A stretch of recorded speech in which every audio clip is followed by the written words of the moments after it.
and I am the president of the PTA. I also want to introduce Laura Colbank, who is the vice president, who is also very instrumental in this star-studded cast that we have here tonight. I'm so happy and pleased with this format, which I really hope is beneficial to everybody as far as this fun, wonderful time of year that we're all in, which is budget season. And as we know, part of the PTA's mission is to advocate for kids, and there are pieces of the town budget that directly impacts our kids, and clearly the education budget. And one of which being that we're in right here, the library. So to that end, we are so excited that our first selectman, do we call you first select woman sometimes? Yes. No, I'm still a man. Okay. Christine Goupil is here with us tonight, and then we also have our superintendent of schools, Maryann O'Donnell, our chair of the Board of Ed, Erica Gelven, and also just know our assistant superintendent of schools, Marco Falmaglietti, is here. So we're so grateful that they are here to explain some of what the drivers of the budget and some of the cost containment initiatives. I think we've given them maybe 45 minutes to go through things, and all the people here tonight, just by seeing the faces, I think are people. The idea is like to take what we learn here tonight and to go out into the community and bring it forth, so that we are sort of educators, and we all live in town and we talk to people every single day, and we're on the sidelines of every sports event that we're at. We're at our the band concerts, and we're always talking to people, and I think it's so important to just be armed with the information in order to be able to explain things about that. So after they go through their presentation, and if we have questions, we can do that. We're also going to stay for a little while, and you're invited to stay to talk about how we're going to sort of march forward and talk to people and get this done. So with that, I'll turn it over to Christine. No, you're not 45 minutes. Yes, 45 minutes each. This is just your opportunity to share any key messages you want to say. Oh, okay, so, well, I'm prepared with a whole, if I had to, I guess, but I didn't expect the whole presentation. So the biggest from the town side, what we were dealing with is, we had asked every department to come in flat, and for the most part, everybody did, and anybody who didn't, we really did bring them back, and we found areas to come down. They were nothing significant. We're talking $1,000, $6,000, $5,000, etc., to bring them down to flat from the previous fiscal year. Some of the major issues on the town side that are driving the budget is obviously the debt.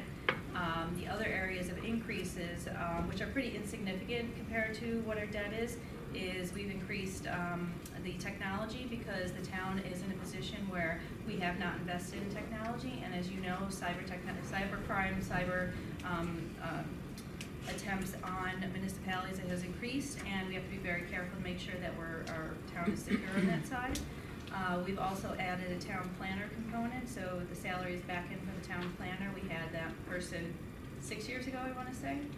And we've also increased a proportion to economic development.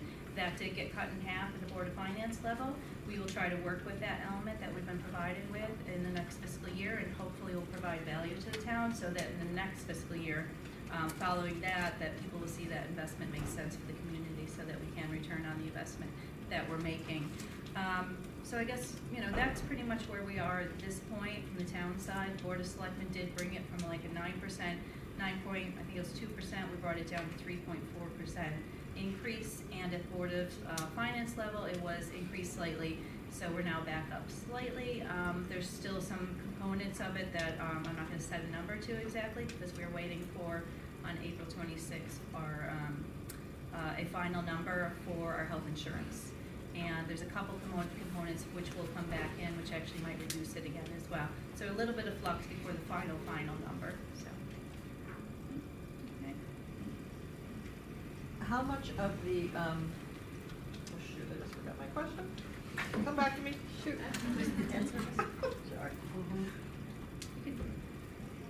You can, I'm sure you can expect I'll them, take just it. ask me. Yep. Well, I'll ask, maybe it's this. Of the debt service, the 668,000, how much of that is the Morgan? So of that, actually, it's around 600,000 is the Morgan, so it's actually higher than that. Service number right now is, so we're looking at 884,000, which is the debt, and around 600 is the Morgan. Okay. So, and that will stay pretty much steady, consistent is in terms of what we're on payback. So, right now, it has gone up, and then it's going to continue at that level for quite a period of time in terms of the payback.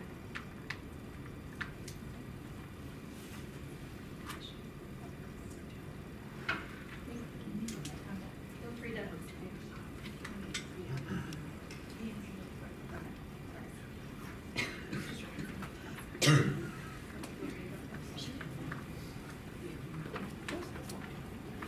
Good evening, so here we are with this PowerPoint screen. I'm going to just introduce a couple of things and then turn it over to our Board of Ed Chair, Erica Gelven. I want to thank all of you for being here tonight, and I want to thank in particular the PTA for all of the work that you've done over the years to help support our schools and our programs, and importantly, this time of year, every year, helping to get the vote out and spread the message of what some of the actual information is, the importance of that to our district and our children, and the programs we can offer. And I can't say thank you enough to all that you do. You make a tremendous difference throughout the year, and this time of year is a critical one for us. So we're gonna, between the two of us, we're gonna share some basics. It's not gonna be very long. We tried to keep it tight, but we want to be able to have you walk away with the copies of the slides with some key information so that you have a takeaway. And then we have a second sheet that is very informational, bullet kind of wise, so that if you're interested in transportation, there's a little bit of information about transportation and the number. So it's a lot of information, but it's intended to kind of give just bits and pieces and enough context, hopefully, for people as you're having some conversations in a particular area about certain things. So tonight we'll talk about a couple of these things. So most importantly is our budget, and then we will talk a little bit about the work we're doing with our facilities, and the takeaways are part of the handout, and then answer some questions if we can. And I just want to say that I'm available as we go through this process. At any point in time, you can email me if you need clarification or something. You know, for me, this is a powerful message of what we're about as a Clinton Public School District, what we try to provide to our children, and the value that that brings to the community.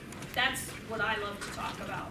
What I think is difficult is when you start getting into numbers and the back and forth, and did you know this, and it's hard. It's a very difficult, deep story with lots of information. And so it's you know, it's easy for me to talk about the power of what we do and what we bring to children, but we also want to make sure that there's some clear information as facts and figures start to get thrown around that you have some of that. So that's the intent of the handout. Sorry, Yeah, Maryann. Andrew.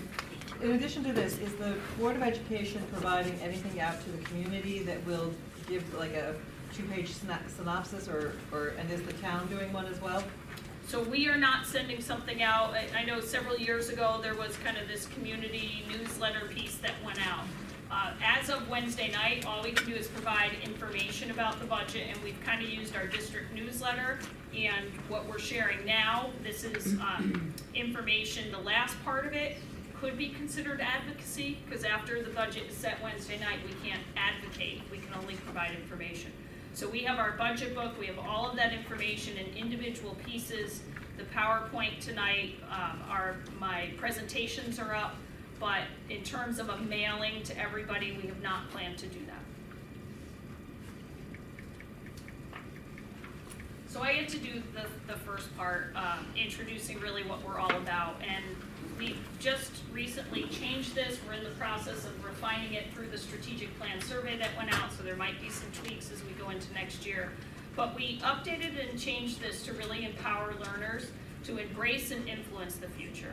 And that's really important to us, and the way that we build our programming needs to support it. And we believe as a board, as a team of administrators, that this budget in front of you does support that.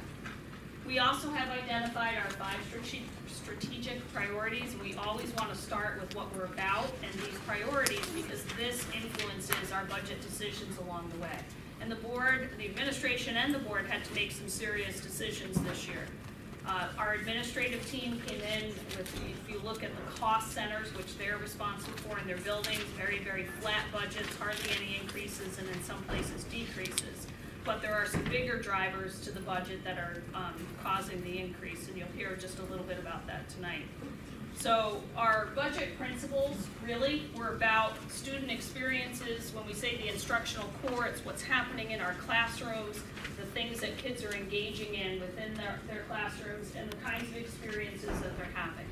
And then the second piece is really for us to figure out the trending of budget, analysis of every line item. Those who have sat through our board meetings in January know that.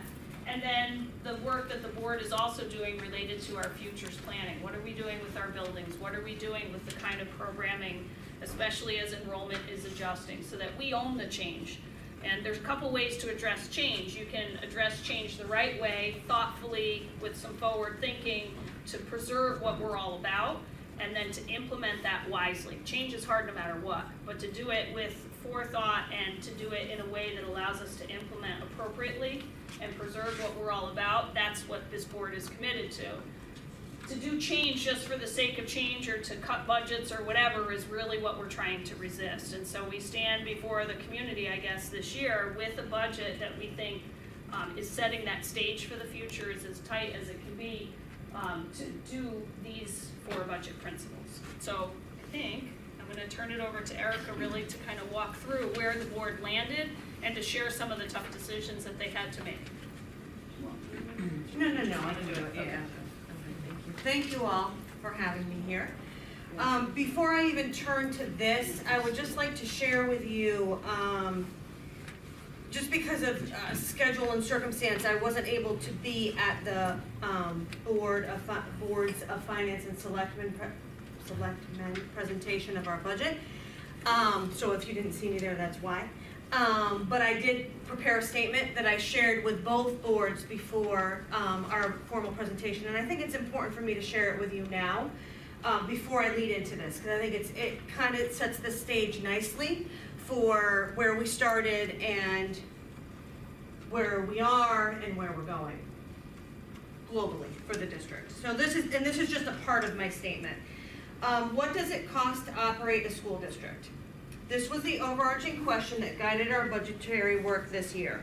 Not how do we cover our wish list, not how do we continue to function and fund our schools the way we have in years past, not how do we increase or maintain funding without thoroughly considering and vetting the programmatic impact of our budgetary decisions. Instead, the question was, what does it cost to operate our school district? Which, as an aside, that is actually our charge as a Board of Education. That is what we are supposed to figure out. What does it cost to provide the knowledge and skills necessary for the students of Clinton to pursue the life and goals they have for themselves once they have graduated from the Morgan School? Don't worry, Jane, I will never say Morgan High School. Thank you. What budgetary considerations and decisions must be made now to prepare for Clinton's future, particularly as it pertains to enrollment, facilities, and best practices surrounding the delivery of educational services? What does it cost to fund the priorities of the stakeholders of Clinton Public Schools? I will walk you through, that was a reference to Maryann walking us through. So I think that's all I wanted to share with you. Okay, so what is our budget timeline? As Maryann said, this process begins long before today. And it really begins back in October when when the district and administrators are undergoing their budget review process where they go through line item by line item. And yes, it is arduous. It's like, are you sure you really need 15 reams of paper? Do you really need these textbooks this year? Those are the questions that our administrators in central office go through first. Then in November and December, there's ongoing budget monitoring so that we can track the trends, so we know what it's really costing to our, to fund our schools. And that's been actually an important part of our work, is having monthly, or, every time we have a board meeting, we have an update about how are we on track, are we on trend, how are things looking, have we made smart decisions, so that we can apply that information going forward, so that we're budgeting as soundly and thoughtfully as possible. This year, we also added a public feedback session, which really invited people, any stakeholders from Clinton Public Schools, whether it's in the community, in the teaching community, whatever the case may be. And by the way, I consider stakeholders to be basically anyone who has any sort of interest in how Clinton schools operate. So it doesn't matter to me if you're a parent, teacher, a student, a business owner, library resident, youth and family, whatever, it doesn't matter. You are, in my mind, in my lens, you are a stakeholder in how our district functions, because we're all intertwined. We all depend upon, or are reliant upon the success of our school district. So we had a public feedback session where people from all around, the stakeholders could come and share have their questions answered, share their concerns, say, hey, what about this? Have you thought about that? That kind of thing. So that we could kind of have a more mixed conversation, and actually the results of that forum are in our budget book. Then starting in January, we had our cost center presentations, which is for each school, for support services, for athletics, for facilities, so that we could get a sense of what are the people that have been charged with running these departments and divisions, what they needed for funding in the coming year. Then the Board of Ed subcommittee and I'd like to actually put subcommittee in quotes. It's the charge of the Budget Finance Subcommittee to do this work, but everybody's at the table. With the exception of one board member who wasn't really part of the process, everybody else that was on the board was part of every step in this process, okay? After all of that work, Maryann proposed her budget, again balancing what do we really need? What do we need to fund to support our priorities? What do we need to fund to support our programming? To make sure that our kids have the programming that, by the way, we as a community have deemed is important, okay? And I'll talk more about that in a second. After that, then the board approved the budget. After going through a heavy round of questioning, of revising, well, do we really need this? Well, how about this? With every voice around the table, and I was very clear to make sure that every voice around that table had an opportunity to share what their priority was and what they wanted to see through our funding decisions. Then it was presented to the boards of Selectmen and Finance. Like I said, that was the statement that I just shared with you. At that point, which was in February, the Board of Selectmen voted to reduce our capital expenditure by $76,500. By the way, that we make a request for a certain amount of capital funding, but that is not within our control, which is part of the process. There's like a checks and balances to make sure that what we're requesting is appropriate given the financial outlook of the town as a whole. And then at the Board of Finance, they voted to reduce our operating budget by $300,000. And I will walk you through exactly what these reductions look like in just a minute, okay? And if you have any questions, If you have any questions, we do have like a question section at the end, but if there's something really burning that you're like, I have to know this now, feel free to interrupt me, it's fine. Yes? Well, since you just talked about the Board of Finance voting. Yeah. Do you know how'd they come up with that number? I don't know how they came up with that number. Christine? Yeah. The Board of, So Yeah. there was Came some, up with the reduction well, to us? Yeah. the initial was 957,000, Right. so. so there was Right. a recommendation to cut the budget by about $1 million Right. and cut the entire increase and keep us flat. Actually, one of the motions was to cut us, I think, $1.1 million on the operating side. The Okay. Board of Selectmen had looked at our capital and, again, when you look at the increase year over year, the increase was high, but we had been cut last year as well. But in the end, they looked at that and felt like, at the Board of Selectmen level, they held to the operating budget. There was some discussion around cutting it at that. And then at the Board of Finance, they left the capital with the cut that Board of Selectmen had made. They talked about deeper cuts, and eventually there was a motion made to cut the 300. I think the general feeling is the tax burden and all of the components and wanting to pass at referendum, and worried that an increase that high, wouldn't pass. So a lot of the discussion at the table was balancing the needs of both the town and us, and in our case us, with that ability to pass at referendum and financially support it in the long run.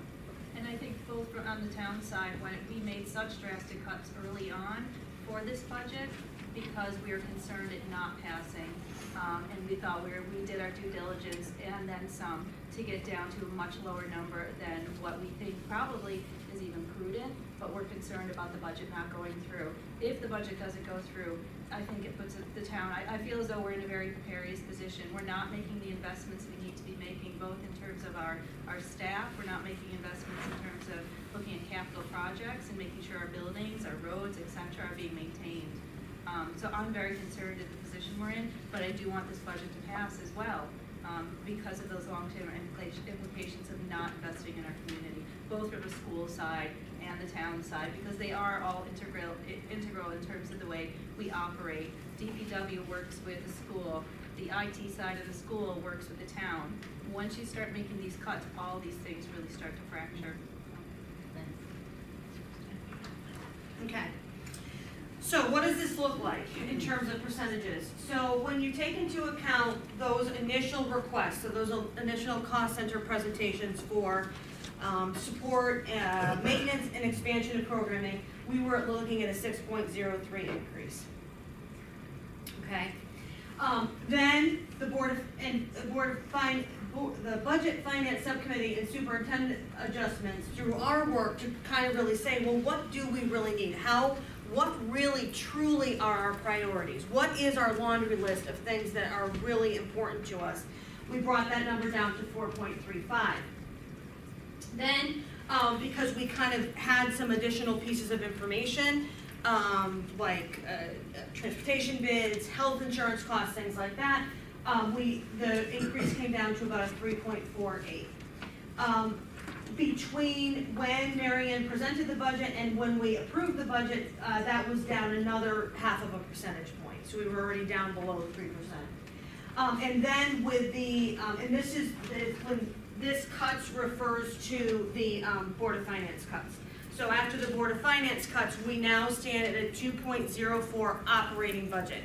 And I really can't stress enough that the operating budget is really the piece of this formula that we, a Board of Education, have direct control over. Not that we're like, oh, debt service doesn't matter, oh, capital doesn't matter, not at all. But those elements are largely outside of our direct control. That's not something that we can have any say about what those dollar amounts look like. Capital is controlled by the CEC, and debt service is controlled by the financial director for the town side. So those aren't things, again, like, we're always aware of them. It's not like we're, acting like we have our head in the sand, like we don't know about this dollar amount, but we can't control what those, CEC, we're making a request, but we can't control what that looks like. Okay, it's really the operating budget is what we have control over. So where is this 2.04? And this is just to kind of give you a little bit of a visual, and I'll walk you through exactly where the reduction, in particular where the reductions are coming from. Not surprisingly, one of our biggest chunks is healthcare, is benefits, okay? We are doing better than, we're certainly in a much better position than we were last year, and we are doing better than many other entities that are dealing with healthcare costs right now, but it's still a large percentage of where this increase is coming from. Did you have something? And I thought it was worth mentioning that the other options out there on the table for healthcare is whether or not we move to the state plan. State plan, you're looking at signing a contract with the state plan, and that you can increase at any time. You have a 5-year window that you have no control, no say over what those increases look like. With the cooperative that we're in, we're at the table, we're making those decisions based on what our options are for healthcare. Then the other thing to look at is municipalities that are self-funded, they're looking at sometimes increases up to 20%. So we're in a very good position. I know that looking at even a 6% increase seems like a lot, but looking at, if you look at your own, if you have your own healthcare through your own employer, the increases that they're trying to make you pick up, or if you have your outside, you make your own purchase in terms of healthcare, the types of increases you're experiencing there. So we're cost containment with that, I think is a very good option right now. Do you have any specific towns that we can share with people that are going significantly higher than what we have percentage-wise, that would be comparable, so that when people say, okay, what town? Do I have them readily available? Well, You know what I'm saying? I'm aware, well, I believe Region 18, Lime is seeing they haven't locked anything in, but I know what I'm hearing is they're seeing a very significant increase. So pulling their budget materials might show Right, that. okay. HK was looking at one, but they're making some plan changes within contracts. So that's the other thing on the Board of Ed side, and I think the town too. One of the ways that we've helped to contain costs is by making plan changes from the PPO. We negotiated, the Board of Ed negotiated with the teachers high deductible plan, which has helped a little bit in containing costs, both for the employee and for the board. But I'll see what I can come up with some other towns where I see the health insurance. In this area in the shoreline, I'll take a look around, if I can find them, I'll send them your way. is anecdotal. Sometimes it's mostly as buried well. inside, so it's Yeah. hard to tell, and you'll see, if you look at our budget book, our health insurance increase is a little bit less percentage-wise than the town, but that's partly because we've had some changes within our plan and some things, and so it's the same increase for us, but it often encompasses a lot of the number of contracts and other things, so it's hard to do apples to apples, but I'll see what I can find and send it out. Yeah. In years past, when we get closer to the actual referendum votes, there have been some, where you guys see a shift of saving a little bit of money because of the way certain things are hitting and the timing, getting closer to the end of that period. Who's gonna retire? Yeah, so is there, in the years past, what has that percentage been? In other words, is there a potential to save, and when would we know it? So there really isn't in this budget, so last year, one of the unknowns was health insurance and what that Right. final renewal was going to Right. be. Okay. And then we also were waiting for that final renewal, because we had the plan change with one of our largest groups, the teachers. And so that resulted in savings, and at the public hearing, if you recall, Yeah. last year, I was able to stand up and Yeah. say, because of the plan change, now that we have the rate, we can say that we can save this much. I don't have that this year because there's no big plan change, and Got the it. rate is the rate at this point. We think we're gonna be okay, might be a little under what we budgeted, but we're gonna have to make it work. The other one was transportation, but we've been able to get closer and closer where the number that we budgeted, we weren't sure. Right. And I was a little worried we might have under budgeted, but we're gonna be okay, so there's no savings there. Has that been finalized? We're not quite there with the final negotiation, the bid came back, the numbers were pretty good, but there are a couple of things we're working on still. From the same company or But we've- different company? In this case, I think it's public knowledge that there was one bid, and it is the same bus company. Thank you. Yep, but we're working out the details. So that's obviously another big chunk, because the other piece of that is that we were just coming out of a 5-year contract in transportation, which, by the way, I just want to put out there that transportation is something we're statutorily bound to. We have to have a seat for every student in our district on a bus. It's that simple. I mean, with the exception of right around. I hear you. When we were at the budget forum in the fall, I was like, there's very little that makes me angry in the world. And this statutory requirement is one of the things. Yeah, Yes. it's state Yes. legislatively Yes. mandated Yes. what we need to provide within, Correct. certain parameters. Right. New York, I know, Ryan, New York, they don't have buses. Yeah. I don't know how they do that, but, Yeah, for a brief moment, I had like this flash of light coming up with a new alternative. There's a little bit of flexibility, but really we're taking advantage of most of that flexibility. There's guidelines to how long a student could be on a bus. And then, you know, it's really the routes we have. We reevaluate that each year. So in the past 3 years, we've been able to reduce one bus each time. This year, some of you may have seen your routes move a little bit because as we do that, we use software. The bus company does a rerouting software. So each year we will continue to do that. I'll just add that when we were beginning to go out to bid for transportation, what we did was we collected the costs of surrounding districts. So I have some interesting data there. Right. But if you look at that, most of them they budget as a per bus per day cost, and we have been at basically right around $250 this year, and our new one is putting us just a little bit above that based on the bid. So it was a good thing we went out to bid. But we have surrounding districts that are at $313 this year. Right. So we have been so far under the market that we knew the bid would bring us a little bit up, but we did well in the bidding. So So it's per bus, per what? it's a per bus per day cost. It's how they do the. And then you have to funding. calculate it out for all the days and all the different types of buses and all of that. But ultimately, our per bus per day cost is significantly lower than everyone around us. And even in the bid, that we're still significantly lower than next year's cost. So as you play that out and people go into new bids, we're in pretty good shape. And I'll mention one neighbor, Old Saybrook in particular, because it seems like we're being compared to theirs a lot. We are much lower than their per bus cost if we looked at all of it. So again, I think the efforts or the message is that the board is exploring everything they possibly can to contain these outside costs so that the programming costs and the money can go to the classroom and what we're trying to do there. But these costs continue to rise and they continue to push us.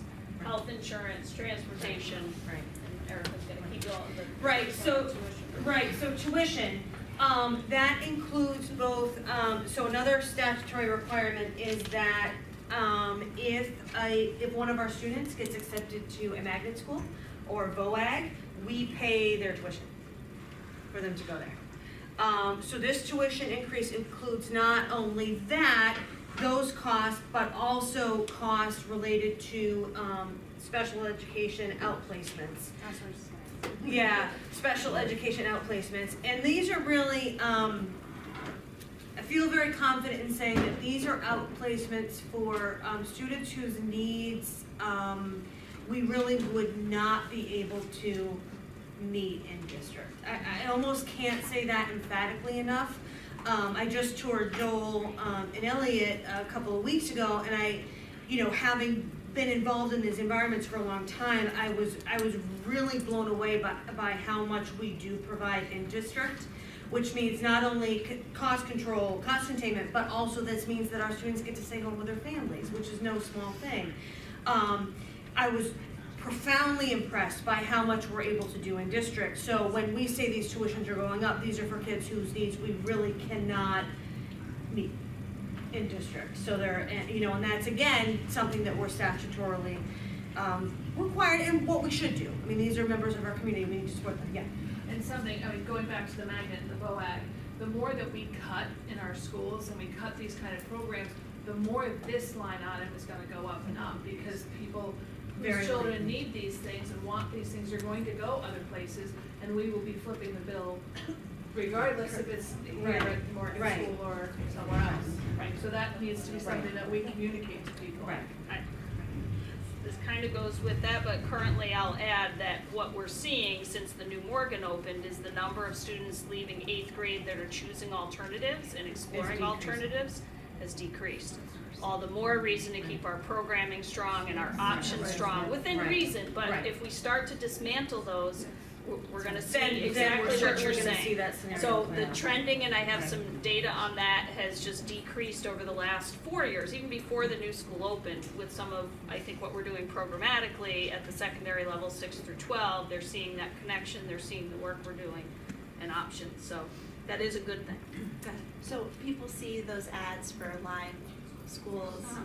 Ooh, did they open a private school? But why are they doing I that? shake my head every. They need Because their bodies. enrollment is Right. dropping so Right. fast that for Right. them to hold on to programs, the only thing they can do is attract other people.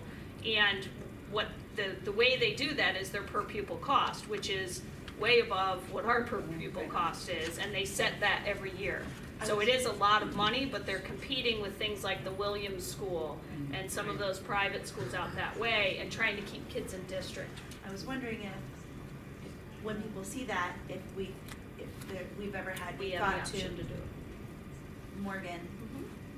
What's interesting is that we have had a few inquiries last summer about could we pay tuition, what would that look like? So I think it's, potentially can be a marketing strategy, especially when you look at the building that we have. Yeah. That, and it is in our policies that we can, but it's at a per pupil basis. And I would- sometimes when people see that number, comparatively to what they were looking at or in their home district, it becomes more difficult to do that. And I think as part of, as we But it's go possible. through our strategic planning process, I think part of that is also having to do with branding. And how does Clinton brand itself? Right.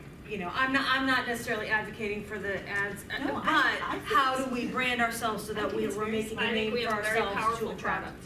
I really do. I mean, that's, you walk in there and you see, it's incredible. I put on transportation, but Yeah, your sure.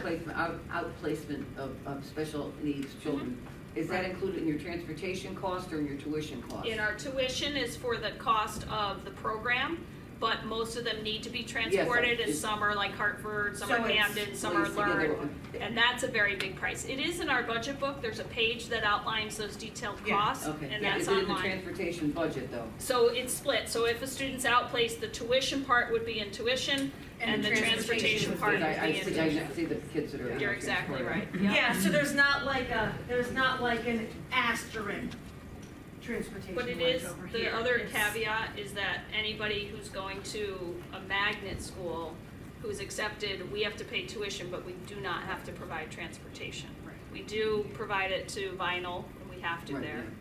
And then VOAG is right next to it, so we provide it to VOAG, but no other magnets do we provide it to. So there are some other increases, which is kind of an assortment of things that have, gone up a little bit here and there. And then salaries, which, the good news about the salary increase is that particularly with what we're seeing kind of going on in our country right now about teachers really not kind of being adequately compensated for their knowledge, training, and experience, is that we are compensating our teachers appropriately. Having sat on the negotiations for a variety of groups, but certainly for the teachers, I can assure you that we offered them fair and equitable wage increases while also asking them to make changes to their health care. But I can also tell you with absolute certainty that what we landed on and what we agreed to was below the bottom end of the average for what was going on in the state at the same time. That's fair to say. Okay, so, that is part of our increase. You'll see in a second how kind of the number of bodies has been impacted by our decisions as well. And these are just some dollar amounts. So you can see, a $42,000 increase in salaries is nominal. How many staff does that include, like, over how many people? So one of the new features and I know I keep referring, I can show you before you leave tonight, in the budget book is Right. we did break out our staffing chart by school, by department, so you can see the totals. And I won't pull it right out, so I will look it up while Eric is Yeah, my- talking, but my I'll book's- show you that My chart. book's right there under my seat. And where are we in the, is this the year of a new contract? No, not for teachers. Year This two. is year two. We're going into year 2. Right, we're starting in year two. So this reflects the middle year of the 3-year contract. All right, so, this is just, again, percentages. Obviously, the largest part of our budget is our salaries. Okay, just under 60% of our budget is salaries, but I'll show you in a second how the changes that we've made to reduce, to control those costs, even further.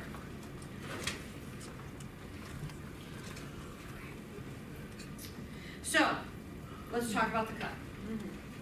All right, I feel very strongly, that I very much respect the Board of Finance's charge. You know, where our charge is to make sure that our district is properly funded, their charge is to weigh that against the fiscal realities of our town. And I very much respect, their decision-making process, okay? But obviously that was $300,000 isn't like, okay, you know, I'm gonna cut back on my grocery bill, or, you know, I'm gonna carpool more. These were major decisions that we had to undertake to figure out where that money was gonna come from, because $300,000 is a large sum of money. So, we felt very strongly at the board level that, because our priority is obviously our programmatic priorities, but also because such a large percentage of our budget is tied to salaries, that we really had to impact staff. There was no way around that. But that we also had to make sure that we were kind of cutting across the board, okay? That we were cutting things that, so that, in other words, so it wasn't just one area, it just wasn't one cost center, it wasn't just one area of our operating that was being impacted. So that's what these cuts really reflect. So, you may know that in our initial budget, we had basically called for a restructuring of the team concept at Elliott, okay? The trickiest thing about this is that Elliott is in a point of transition. You probably have heard me say this time and time again, Clinton is at a crossroads, and I mean that in the best possible way. Because we can either affect change or we can let change happen to us. I would much rather affect change than have it happen to us. Because when you have it happen to us, that's when the bottom falls out, okay? Elliott, because of our enrollment, because of how our enrollment is trending, we've cut it, Joel. Obviously, we're starting a major discussion about our facilities in general, which may or may not impact Pearson, or how we utilize our other facilities. But Elliott is a place where we could do some retooling of the modeling of the way that educational services are delivered, which would then, of course, lessen the impact on our kids, which at the end of the day, that's what we want. We have to make the decisions that are gonna protect them as much as possible while being financially responsible. That's the deal, that's the job, right? So originally, we had planned to reconfigure 6th grade at Elliott. Now, what complicates this problem further, and any of you who have children in 7th grade or teach at Elliott know exactly what I'm talking about, it's right in the middle is we've got this mega bubble year, okay? Which is wonderfully in 7th grade. And we really don't have, because of that, we're a bit limited in how we can deliver educational services because we physically don't have space at Elliott to make major changes across all 3 grades, because next year they're gonna be in 8th grade, okay? And the initial goal was, well, wouldn't it be lovely, we'll get this bubble year to Morgan, which can kind of absorb it a little bit better, and then we'll make changes kind of all at once. No, that's not gonna happen. So we first came up with the idea of retooling 6th grade as kind of, I don't wanna say a pilot year, that's not fair, because that makes it seem like they're guinea pigs, which they're definitely not.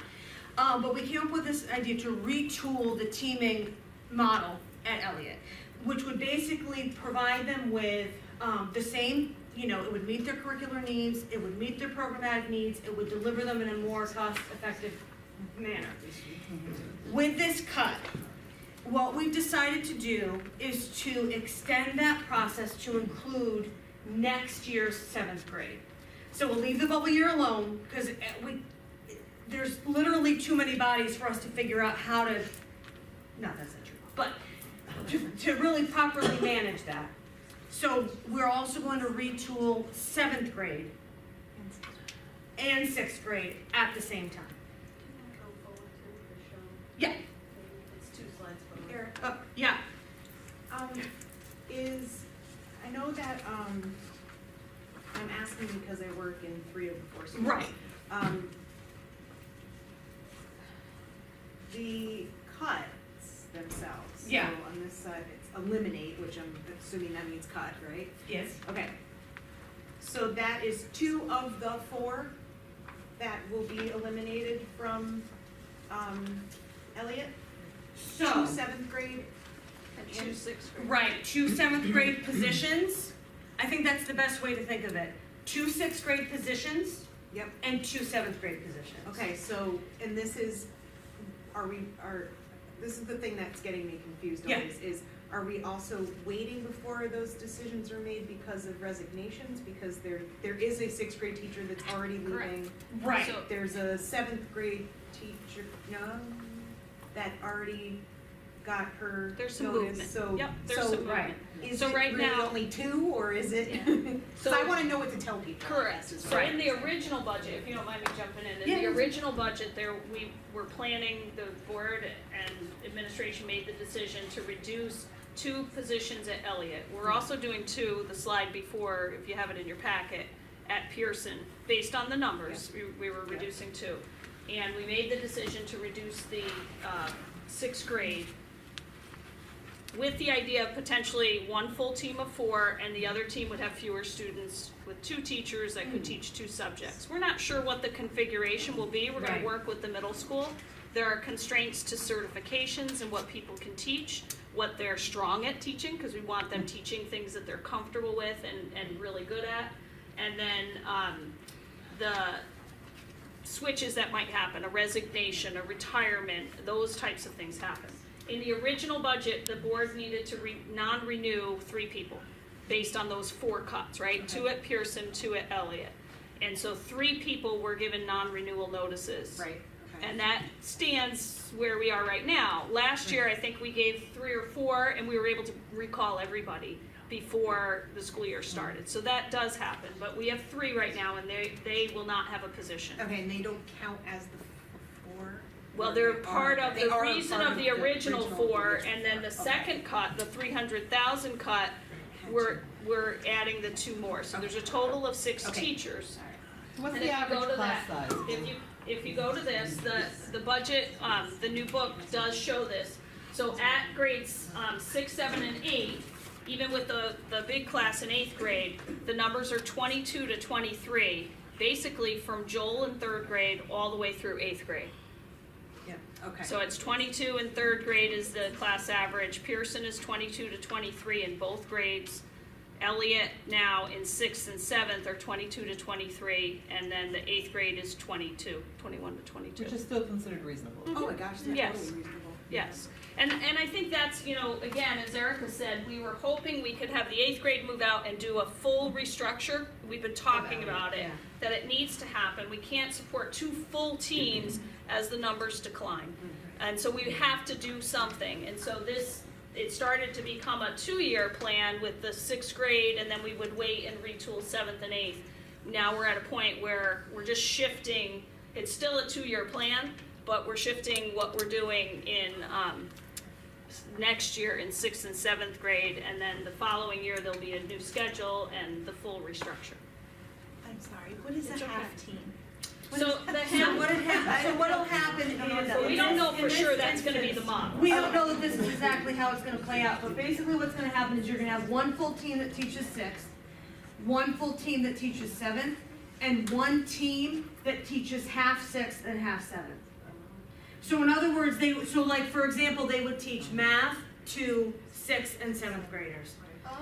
They would teach their subject area. Each child will have the same 4 teachers. Correct, as a Which is 6th really the grader. most Correct. important part of the Now, the other part that's important to know about this too is that this is for their core classes, but there would be mixing of specials. Yeah. So UA and things like that, it's so another, because otherwise you'd have like this little like subsection of 6th and 7th grade that would be by themselves, right? All the time. That's for those other elements, that there would be more mixing, so that, you know, kids would have more opportunity to be with their friends, for example. So you could build in some mentorship between the 6th and 7th graders, for instance. Sure, and that team, the concept of teaming, we all believe so strongly, and Right. that's not going away. Right. It's not. It's just a more efficient delivery of the model. I mean, that's really what it is. And it better, see, here's the thing, so we've got 134, we got 169, like, it literally, how many of you remember this year when they were in first grade? This is how much you were moving. It was like 180. Like in the It was classrooms, like you 185. literally couldn't, there wasn't room in the classrooms for our students. This is a much more effective delivery of services to the overall population. So when we come into 1920, it's much more balanced. And it's a much more efficient delivery of those educational services, reflecting the class sizes that we have. And it sets us up better for the conversation about our facilities, and it sets us up better for how our enrollment is trending for the next 10 years.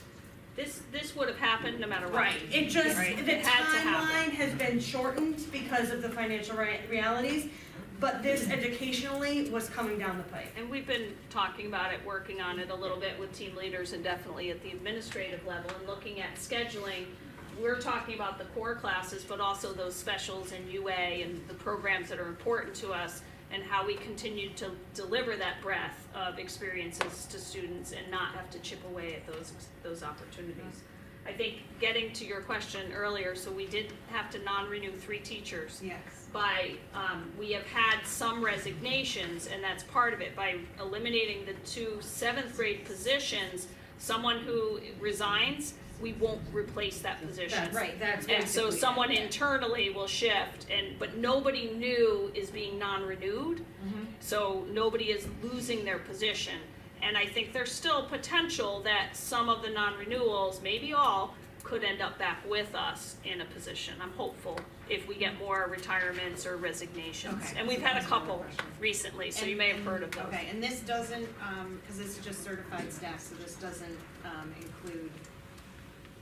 The Doesn't only, include paraeducators. right? correct, there are no para reductions proposed in this budget. If you recall, last year we reduced about almost 9 of them. To right size, to be honest, we hadn't looked at that Yeah. in a while. This does include, though, the additional cut does include a non-certified secretary in our business office. Right. And so we're gonna absorb that. Okay, got it. You might, there's a whole discussion on PERMA, so we have to continue to look at what is being impacted on our workers' comp. And your paraprofessionals are sort of the front line of that buffer to make sure that there's no injuries on the teacher side, student side, et cetera. When you start making cuts to the paraprofessionals, you're starting to impact workers' comp, and those costs can skyrocket. So you need to make sure that you have that layer within the school system to contain those costs and support the school and support the teachers and support the students, so you don't have those injuries long-term. So on the municipalities, on the town side, we are continually looking at working with the schools, those workers' comp issues, and constantly addressing them. And the business manager at the school side is constantly looking at them. So those are the 2 things that play in together, and we have to focus on paraprofessionals for that reason. So I think sometimes people forget the other layer of what their function is in town. So, did I get past the slide with the rest of the You did, you. Oh, there we go, right, okay. So, also, we are eliminating the business office secretary. We are gonna, the administration's gonna, Maryann's gonna kind of reallocate some, responsibilities to some secretarial staff that we have. The other thought that is that depending upon how our facilities work plays out, there might be, I hate to say additional secretaries, because that makes it seem like they're extra when they're not, but there might be employees that we either need to let go or find new, responsibilities for. So for the time being, it makes the most sense to leave this position vacant, reallocate some responsibilities, and then, you know, as the facilities work unfolds, then we can kind of make some decisions about where our staff might need to be allocated at that point. After hours, we have agreed to reduce our after hours programs at both Pearson and Elliott. Again, we don't have the model completely worked out as to what this reduction does not include, represent a complete elimination of those programs, but there will be, again, difference in delivery models in terms of the enrichment activities that our students are eligible for at both Elliott and Pearson. For textbooks, really the only textbooks that we had on the table for this budget season were more new civics textbooks for Morgan, and those have been eliminated. Okay, and then lastly, reduced fuel, in particular heating fuel. We reduced that line item by a small amount, and we've also cut Board of Ed expenses. So those are things like, I made sure I put that up. yeah, conference fees, like teacher celebrations, things like that the Board of Ed would normally front the bill for. That money has been eliminated as well. Okay? So this makes up the $300,000 that we were asked to cut. So what do we look at? What do we look like right now, all in? So with the capital and the debt, our overall percentage of increase is 4.16%. Okay. You know, the tricky thing is so we, you know, Morgan is such a wonderful facility, and I think it's so crucial to both the district and the town. But at the end of the day, we've committed to pay for that facility. And we can't do that again at the expense of our kids. We can't be like, well, you have a new building, so we're gonna cut your programming. So that's why, you know, we do have to put both of those in the equation, because we have to include for both to cover both expenses. In terms of how our budget has increased over time, it increased 11.89% over 9 years, which is a 1.32% yearly average. So we're certainly on the low end. We're showing good trending, and that every year after year we're making thoughtful decisions to manage the spending and to fund our district appropriately. So just in conclusion, you know, much of this is going to feel like, you know, stuff I've been saying time and time again. You know, our work, we are very much committed to being fiscally aware. You know, we're definitely not, like I said, this wasn't a laundry list. This wasn't like, oh, you know, let's just fund all of our priorities. We have tried a great deal to contain our costs, and, you know, particularly looking at things like, you know, when the transportation contractor went up to bid, that was another opportunity to say, well, how can we best deliver this? You know, the modeling at Elliott, how can we best deliver the curriculum that our students have to have? Those kind of things. I can say definitely for me personally, but also for the board as a whole, you know, I mean, I don't think any of us really like the annual budget, not because it means we have to keep doing this over and over again, but it makes it hard to make long-term decisions sometimes about okay, so, you know, we'll be with you for this increase now, but what are you gonna come back, you know, in 5 years? And I think that we really have, I definitely have looked through this whole process with the long game lens, which is, okay, so we're making the decisions now, but what about our facilities study? What about our strategic planning? What might these things look like in 2, 3, 5, 10 years? So it's not, yes, we're making budgetary decisions about today, but we're also very mindful about the fact that this year is not a vacuum. It's not, you know, we have to always be mindful about, well, you know, what is debt service gonna continue to look like? What are our capital projects gonna continue to look like? Things like that. I cannot say enough, and I know I keep repeating this over and over again, is that at times like this, you can either affect change or you can let change happen to you. And I think that, you know, particularly when you've been entrusted with the responsibility of overseeing the operation of a district, you don't have the opportunity, you don't have the luxury of letting change happen to you. You have to affect the change, because the change is coming, the change is here. We have to be able to affect it and make sure that we're making smart decisions. Ironically, I got in the car this morning and turned on my radio station that we listen to in the morning, and the DJ was saying, I don't know if you've heard this thing in Oklahoma where they're trying to go to 4-day school weeks, everyone's losing their mind. And the radio DJ was like, he said, I don't know, but if you're making educational decisions purely on the basis of money, you're probably making the wrong decisions. And I'm like, so we really, I really feel very optimistic. I feel very kind of fortunate to be at this crossroads in our town's history, so that we can make sure going forward that we're making the good decisions to support and sustain our district. And that we have to provide what it takes to educate Clinton's children. It's that simple. I mean, that's legislatively what we have to do, statutorily what we have to do, morally what we have to do. And that's really what our budget, that's where we've landed for that. Yeah, Mary. Not to put you on the spot, I'm gonna put you on the spot. That's okay. Let's be positive and optimistic. But if the budget doesn't pass, I always like to have that thing that I say to my friends.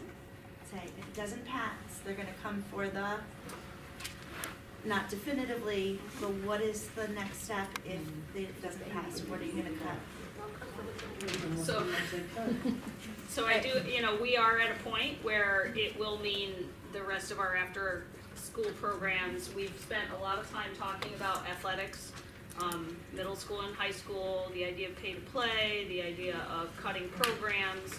We've talked a lot about our specials, quite frankly, and, trimming those back. There will be some, so, I'm sorry, art, music, world language, unified arts. That's a special? Our programs at, that's what they're called at the elementary, and then their extracurriculars in UA, and then their electives. So I think it's the programming beyond that core classroom where we are looking we would have to start looking at trimming and how we share staff and all of that. That's gonna happen, there'll be adjustments over the next 3 years, and we know that as enrollment shifts. But again, just like we are at the middle school, we don't have the luxury of time. We would have to start forcing some of those decisions a little sooner, and it could mean, elimination of some programs or delaying the opportunity for kids to begin, say, music in 4th grade and delay it a year, and we make adjustments. So the board has looked at those, we've talked about some of them, chose not to because it's important to who we are as a community and what we think makes our schools great. But some of those opportunities are not, of course, in 3rd grade, Project Adventure, those are the things that make us special. And clearly they're not here, right? Because we believe that too, but quite frankly, and I'm not gonna, Erica stood here and said, we respect the work of the town boards, we do, and we respect where this community is. But we are at a point, there's a grade 2 position where those numbers are gonna increase, and that's early literacy. That grade is so important, and we've held off making that cut. There isn't any place else to go, and there are certain costs to run this district, but we would be looking at all staffing levels again. Our ability to provide service and opportunities to kids and to families would be impacted. We don't wanna go there. I think the one thing I wanna share is, this is, since I've been here in 2009, a cut of this magnitude prior to referendum, I've never seen anything like this. Sometimes there's a little trim to capital or whatever, and I think the boards prudently said, we need this to pass, and we're not sure, and they made that choice, and we respect that. But this is as big a cut that's occurred after the referendum went down, right? And so to do this up front, I hope that the message is the boards are being very thoughtful and that we need to pass this the first time. It's not an opening bid. The cuts have been made now with the hope that we will pass this because it's what the town and the boards need to run this community. And as work's being done on the economic development side and the revenue side, we need to keep our community together moving forward and give ourselves that opportunity to develop the other side. Otherwise, we will be dismantling town services and board services, and And it really is an investment in the future. This It is, this is. is the investment year. It's coming down the pike. You can't dismantle, as Maryann said. And It's I'm gonna be debilitating. I'm concerned about that for both sides, I really am. I Yeah. think we are one community and the collaboration we have, but I'm worried, this is a big cut right up front. So educate us for a minute on the ECS grant and Mhm. the impact that that has had, the freak out that we've had the last 2 years. Mhm. Do we anticipate it again? We've been cut $1 million. What would be the impact if that gets cut again? And So right now, where do we make up for that? sure, because of last year's budget at the legislative level, we were told we were gonna lose all $6.5 million, Yeah. which is revenue to the town. Right. And that caused all of us, nobody truly believed that, but the Board of Finance prudently cut it in half. And actually, we came out a little bit ahead of where they had cut it, big picture, because they moved some other cuts around that didn't happen. In the end, we were cut $1 million in ECS, and the Board of Finance had kind of planned for a significant cut. We are now being cut about $350 more, 400, between 300 and 400 more. And that's set, that was passed in October by the legislature. Now, in this state with, the governor, nothing's ever set when their revenues come in, but right now it's much more guaranteed than it was last year or it's been in the last couple of years. I mean, 2 years ago, they threatened us 1.5 million. Last year, he said he was taking all of it and they didn't. So the numbers are there, Dawn has them, we've put them out there. And so we're counting on, if you look at the annual notice, the amount that's there for ECS revenue is pretty solid. I don't think it's gonna go anywhere more than, maybe 100,000, 50,000, it always adjusts a little bit. But I think it's pretty solid, that revenue projection. I think as you look at that, you'll see some other revenue cuts to town grants and funds. So overall, that it's not just the education side. As a town, because we have a good fund balance and we've managed it well, the state's taken advantage of us and many of the other towns that are in that mid-range. So And since- that's a challenge that our boards have. How do we manage this? There are increases, there's decreases to revenue. Right. What are we doing? And So since the Board of Finance made that, so say, and I'm just doing Sure. rough numbers, say it was 6 million that we anticipated it may be happening, the Board of Finance last year adjusted approximately 3 million? Well, they cut it in half, about 3.5 million, but then they also increased another grant, the special ed grant, because the governor was restructuring. So So do we see ultimately, a benefit of that at all this year? yeah, so ultimately, in the end, the Board of Finance, I think, anticipated about $1.8 million cut, and it turned out to be total, when you look at all of the pieces, about 1.4. So there was a little bit of a differential, but I don't know on the town grants whether they messed with those more. We kind of broke even, I Okay. They think. did. Right? Instead of going after the ECS, they chose to reduce some of our grants. Right. And then they also redistributed funding into unfunded mandates on the town. So things that typically the state had covered in terms of senior tax, things like that, that help buffer some of the costs for the lower income in the community. They've now made it that our community has to pay for them. So the state was funding them and now the community is going to fund them as an unfunded mandate. But they're pretty clear that that was, instead of the ECS cuts, they've done that instead. It's moving pots of money. And has your budget been affected by that? Yeah, you'll find 2 line items in the current budget, which are the new unfunded mandates on the town. Okay. I'm certainly convinced after listening to this presentation that you did as much as you could with reducing what the budget will be, and that's certainly admirable. My concern is that I think it might be a precarious position now if the word doesn't get out to everybody in this town. Because I know, Sure. it seems like a trend, any given budget year, the first time never passes out of sheer principle. A certain percentage of people will walk in and vote no because it's the first vote. Right. And then there goes world language, art, music, and, then we start losing that simply based on that fact. Right. And, to some degree, that was a little bit out of our hand, right? Our budget was, what we put forward was what we needed to run the district. And then the other boards made the decisions that they felt they had to make. I agree with you. I mean, I think that, I don't, those of you who know me know I don't believe in scare tactics. Like, I don't believe, I'm a data person. So I always go to the numbers and I want the numbers. But when I say there's no there, I mean it. I mean, if the budget doesn't pass, everything is on the table. And I think that's the message. I think that's the message that needs to get out, is that there isn't any there. So we kind of have already done the work that we historically would have done after the referendum. We've already done that work. We've already made those really challenging cuts that are, Like I said, my concern is the I think contingency that's- will go and vote no because it's the first Right. vote. And certainly the That's- other, that's- that's the assumption. That's sort of a good segue into what is supposed to be sort of the second half of our meeting tonight, which, for those of you who came in late, I started off by saying, the idea behind this is to arm you guys with facts, and then to send you out into the community to talk about, because there's no better way to communicate. We've tried everything under the sun in years past to communicate budgets, and you just have to talk to people, because they have to know this, you have to talk to people.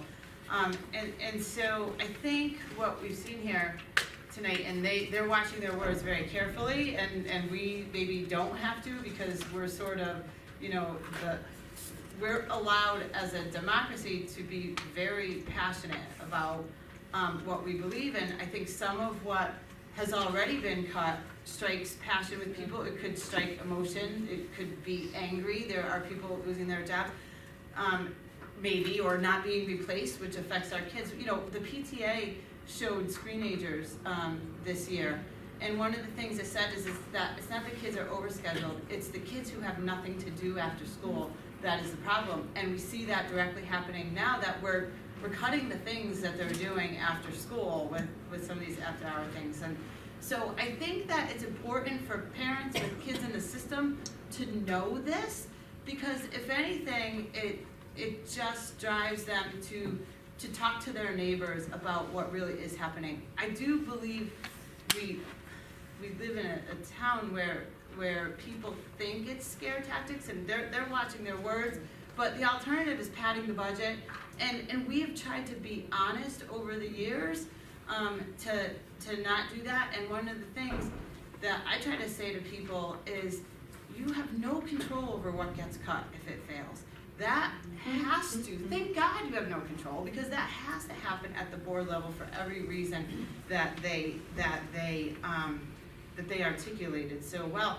The other thing is, you'll run into people who think they know what can easily be cut. And all I have to say is, walk a day in their shoes if you think we don't need this or that, or spend a day in class if you really, you can't. And that's what I kind of say, if you think that this position is not needed, just at least walk a day in their shoes.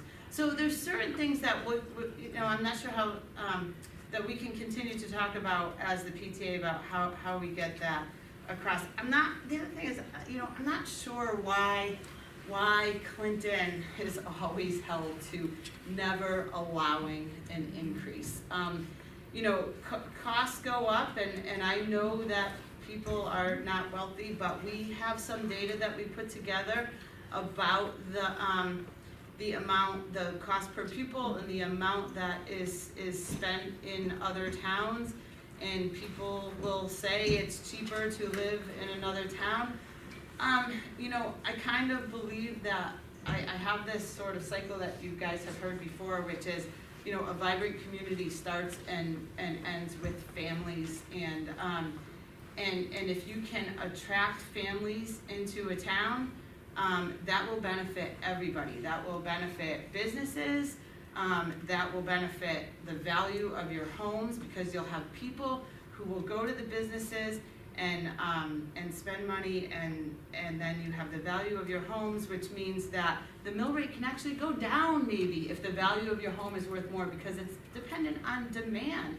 And some people also say you shouldn't compare ourselves to a shoreline town, but when you're talking about real estate, and if somebody needs to live close to New Haven, they're comparing Madison to Clinton.